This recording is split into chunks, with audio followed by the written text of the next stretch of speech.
And do you see that about your 1057? You took their sex. I mean, I think you've said it, haven't you? Yeah, I don't really know, to be honest. I just said, look, hey guys, I'm open to the public. I don't think too much into it. It was, we had sex. If you want to call it, I fucked them, they fucked me. Some of them wanted to fuck me. Others laid there so stiff, they was virgins and didn't know what to do with it. So I rode them and I took control. Each sexual encounter is different. I don't care how it's worded. I just loved it and was so fucking wet. So that was the day. That was the day. But Bonnie's a unique individual with a unique set of talents. But by and large, sounds like a gangster movie, a unique set of skills. She is, yes. She's taken. But 1,000 dicks in a day. That went over your head because that was such a really good joke, Taken. Get it? Yeah. But I still don't get it. But by and large, when women are saying they fucked the man, and when society changes to the point where that becomes the normal lexicon, the normal language, when women are saying they fucked the man as opposed to being fucked by the man, women mentality has changed from giving themselves to the man to extracting from the man. And you can apply that to the financials, of course, but you can also apply that to the emotionality into the entire relationship as a whole. It's a symbol of the masculinization of women, basically, when women say they fucked the guy, when really it's the other way around. Women used to see it as I gave myself to him.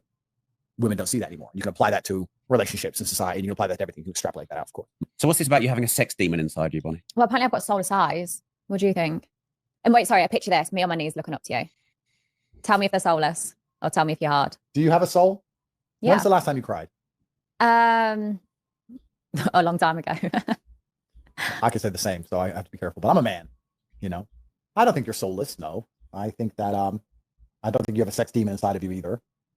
I think you've made a very conscious decision, and I think you have separated your emotions from the logical side of your brain so that you can win in the logical realm, which is actually quite a masculine thing to do by and large. Men often ignore their emotions to win. Yeah. I think that's all you've done. And I do that every day. Most men do that every day, to ignore their emotions to win. Men give up their bodies all day long. I give up my body fighting. I risked my body fighting to make money.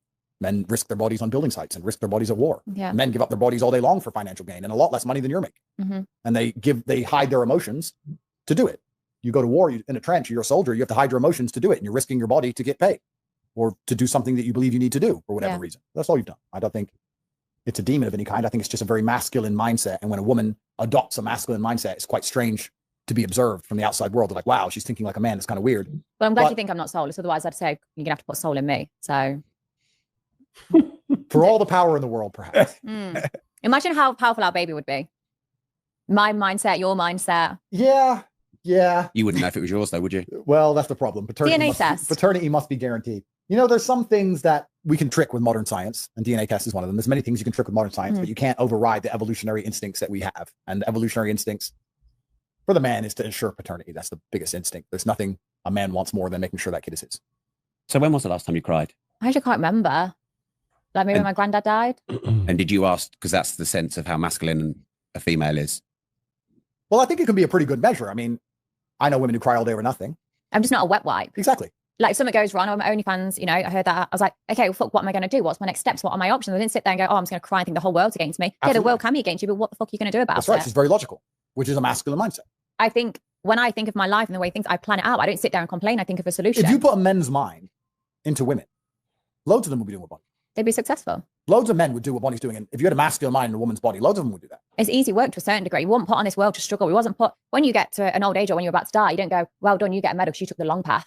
You struggled in life. No, it's the same. You reflect on memories, the life you've had, the life you've created. I'll get there and think, joke's on you, because I didn't have to do years and years on a building site. I didn't have to do a customer service job and then listen to a guy that barely still paid my bills. Like, I get to live a life that I want. So, you know, they just made an interesting point there. I'm just going to mute it while they sort of like wrap up, you know, the end of it, because they're not really breaking anything new. But it's like, vagina is the most expensive thing on the planet.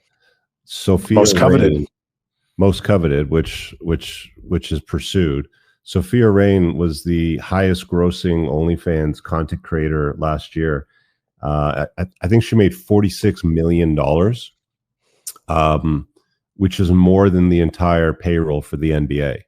Like one chick with a vagina that sells photographs on a unique platform made more money than the entire NBA fucking payroll.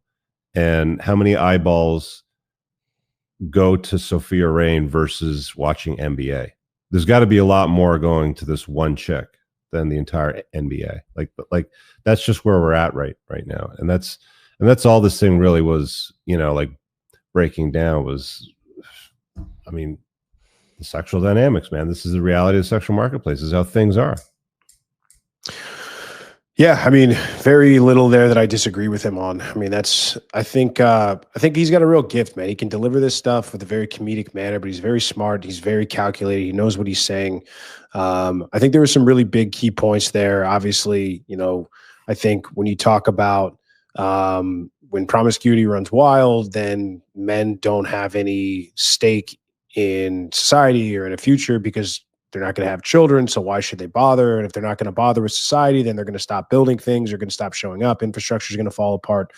Yeah, I think we're on the path to eventually restoring the patriarchy, but it's going to be, you and I will be long dead before that actually happens.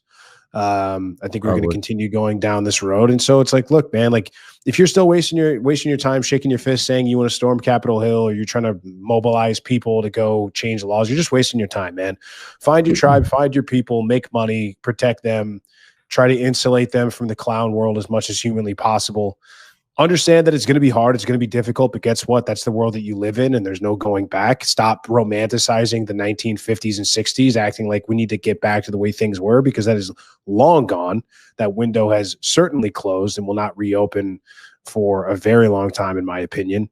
And just enjoy the decline, man. Be a commentator, help who you can help, and the people that don't want help, fuck them. Yeah, I find it interesting that the entire school system in the United Kingdom is like condemned Andrew Tate and his name and try to remove it from school education mentioned in the classroom. And it's like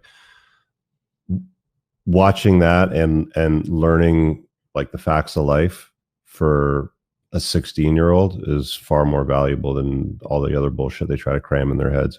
It's just find the lie. Like, where's he wrong? That's what I would love to see. I would watch a breakdown of somebody who was like, I'm going to go line by line and point by point and deconstruct how wrong this is. And all it's going to be is some motherfucker that's like, this feels bad to me. Like, oh my God, such misogynist, toxic narratives. Oh my God.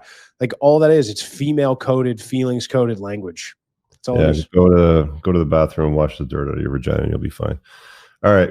Well, I guess we'll leave it at that. I'm doing TUA on Wednesday. I got an interesting bit that I'm going to do. We got ladies' night tomorrow night. I think you're filling in for I'm filling for TC tomorrow. So it'll be me and Spence. So yeah, you guys have been asking for Moff to come back, so he'll be back for you tomorrow night. But yeah.